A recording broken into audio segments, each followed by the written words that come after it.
आप लोग? मैं रेस्क्यूअर प्रेम कुमार, 14वीं वानी राष्ट्रीय आपदा मोचन बल, अपने सहायक इंस्ट्रक्टर फयाज अहमद के साथ आप सभी का आज के चिपिंग हैमर मीडियम के प्रैक्टिकल एवं डेमोस्ट्रेशन सेशन में हार्दिक स्वागत एवं अभिनंदन करता हूं। ये क्लास SSOTM पद्धति के द्वारा चलाई जाएगी। सबसे पहले इसका टेक्निकल स्पेसिफिकेशन। इक्विपमेंट का नाम चिपिंग हैमर मीडियम। यह मकीता कंपनी का HM1213 मॉडल है, जिसका वेट 10.8 kg है। ये एक इलेक्ट्रिकल इक्विपमेंट है, जिसे चलने के लिए 230 वाट की जरूरत पड़ती है एवं 1510 वाट की इसकी कंजप्शन है। अब आते हैं इसके काम की तरफ। ऑपरेशन के दौरान कंक्रीट को काट कर विक्टिम तक पहुंच बनाने में इस इक्विपमेंट का यूज़ किया जाता है। अब आते हैं इसके हिस्से पुर्जों की तरफ। सबसे पहले मेन हैंडल, दूसरा ऑन ऑफ स्विच, जिसकी सहायता से इसे ऑन या ऑफ किया जाता है। तीसरे इसमें AVT की बैचिंग लगी है, that means anti vibration technology, जो वाइब्रेशन को बहुत हद तक ये कम करता है। उसके बाद एयर वेंट सॉल। इक्विपमेंट लंबे समय तक चलते चलते गर्म हो जाता है, उसे ठंड करने के लिए एयर वेंटिलेशन हॉल की जरूरत पड़ती है। उसके बाद आती है एक्सिलरी हैंडल। इक्विपमेंट को सही तरीके से चलाने के लिए एवं रेस्क्यूअर को पकड़ में सहायता के लिए एक्सिलरी हैंडल का यूज़ किया जाता है। यदि रेस्क्यूअर लेफ्टी या राइटी है तो अपने हिसाब से उसे एडजस्ट किया जा सकता है। इसमें दो तरह की बीट आती है, फ्लैट एवं पॉइंटेड। ये है पॉइंटेड बीट एवं ये दूसरी है फ्लैट बीट। उसके ऊपर जो पार्ट है वो है वेरियोलॉक। जैसा कि मैंने आपको बताया, दो तरह की बीट आती है। यदि फ्लैट बीट लगी है तो वेरियोलॉक की सहायता से बीट की डायरेक्शन को हम चेंज कर सकते हैं। उसके ऊपर आती है लॉकिंग स्लिप। बिट को लॉक करने के लिए लॉकिंग स्लिप की जरूरत पड़ती है। उसके ऊपर है बिटवे, जिसमें बिट को दाखिल किया जाता है।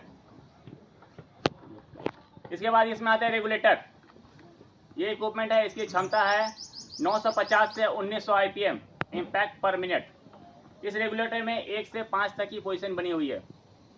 यदि 1 नंबर पे इसकी पोजीशन लगी हुई है, उस समय इसकी जो इम्पैक्ट पर मिनट होगी वो होगी 950। यदि 2 पे है तब इम्पैक्ट पर मिनट होगी 1200।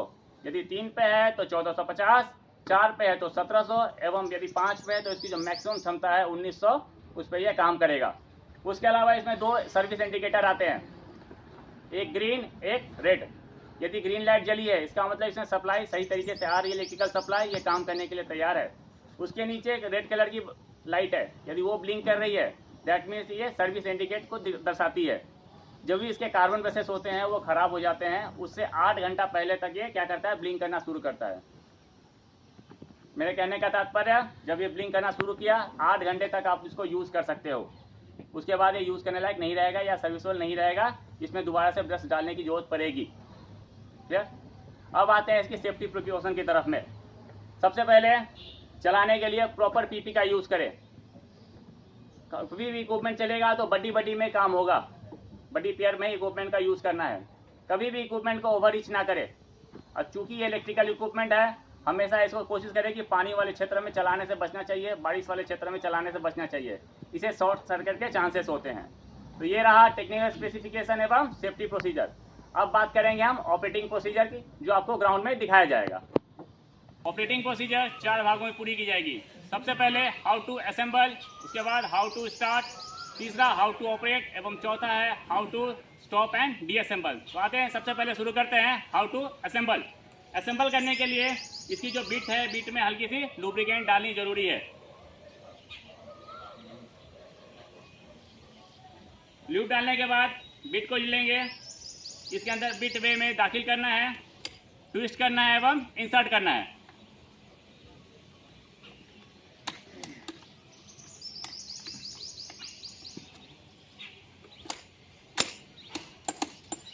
इंसर्ट करने के बाद हम यकीन करेंगे कि बिट सही तरीके से लग गया है।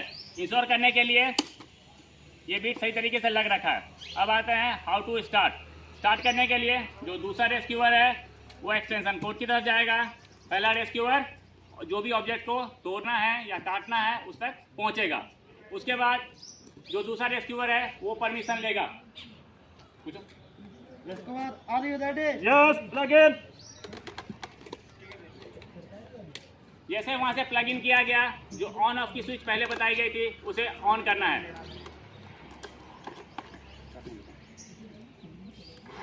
ये हो गया ऑन। अब आते हैं हाउ टू ऑपरेट। ऑपरेट करने के लिए जो भी वस्तु को काटना है उस पर बिट को रखेंगे और कुछ इस तरह से अपनी पोजीशन को बनाएंगे।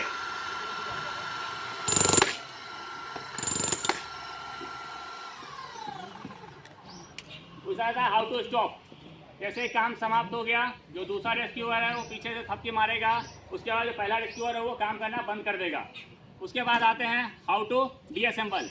डीअसेंबल करने का तरीका, जिस तरह से असेंबल में पोजीशन बनी थी सेम उस तरह से पोजीशन बनेगी, एवं जो लॉकिंग स्लीव है उसको नीचे करना है, बीट को ऊपर की तरफ खींचना है। ये हो गया हाउ टू डीअसेंबल। इसके बाद आते हैं इसके कुछ ट्रबल शूटिंग की तरफ, जो कि आपको क्लासरूम में बताई जाएगी। ट्रबल शूट, चूंकि यह इलेक्ट्रिकल इक्विपमेंट है, हो सकता है काम करते करते वक्त ट्रबल शूट, चूंकि यह इलेक्ट्रिकल इक्विपमेंट है, हो सकता है काम करते करते वक्त ये रुक जाए। उस समय इसकी पावर की सप्लाई चेक करनी है। हो सकता है पावर की सप्लाई इंटरप्ट हो गई हो, जिस वजह से काम करते करते रुक गया हो। यदि फिर भी ना चले, एक बार इसकी पावर कॉर्ड को चेक करना है। हो सकता है पावर कॉर्ड कहीं से कटा हुआ हो, इस वजह से इक्विपमेंट ना चल रहा हो। काम करते करते वक्त यदि इसकी बीट कहीं फंस जाती है, तब जोर जबरदस्ती नहीं करनी है इक्विपमेंट के साथ। इसे करना क्या है, बीट को इक्विपमेंट से बाहर निकालनी है एवं मैनुअल तरीके से उस बीट को दोबारा से निकालना है एवं दूसरे बीट इसमें लगा के काम में शामिल करना है। ये रहा हमारा ट्रबल शूटिंग। अब आते हैं इसकी मेंटेनेंस की तरफ। चूँकि इलेक्ट्रिकल इक्विपमेंट है, ठीक है, तो कभी भी जब इसको स्टोर में रखेंगे हमेशा इसकी पावर कॉर्ड को सही तरीके से कॉइल करके इसको स्टोर में रखना है। जो भी इसके जंग लगने वाले पुर्जे हैं, जैसे कि ये बिट वगैरह हो गया, इसमें प्रॉपर लुब्रिकेशन लगा के इसको स्टोर में रखना है। एवं कभी भी ऑपरेशन के लिए जब इनको स्टोर से विड्रॉल करते हैं, इसे पहले चेक बैक करनी है। चेक बैक करने के बाद ही इसे ऑपरेशन में ले जाना है एवं ऑपरेशन में शामिल करना है एवं साप्ताहिक तौर पे इसकी सफाई की जानी चाहिए। ये रहा हमारा मेंटेनेंस।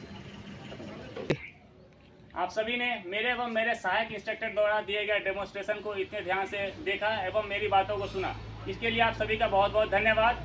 आशा करता हूं कि ये वीडियो एवं आज की जो क्लास चली है वो आप लिए जब तक एनडीआरएफ में आप लोग हो, आपके लिए बहुत लाभकारी होगी।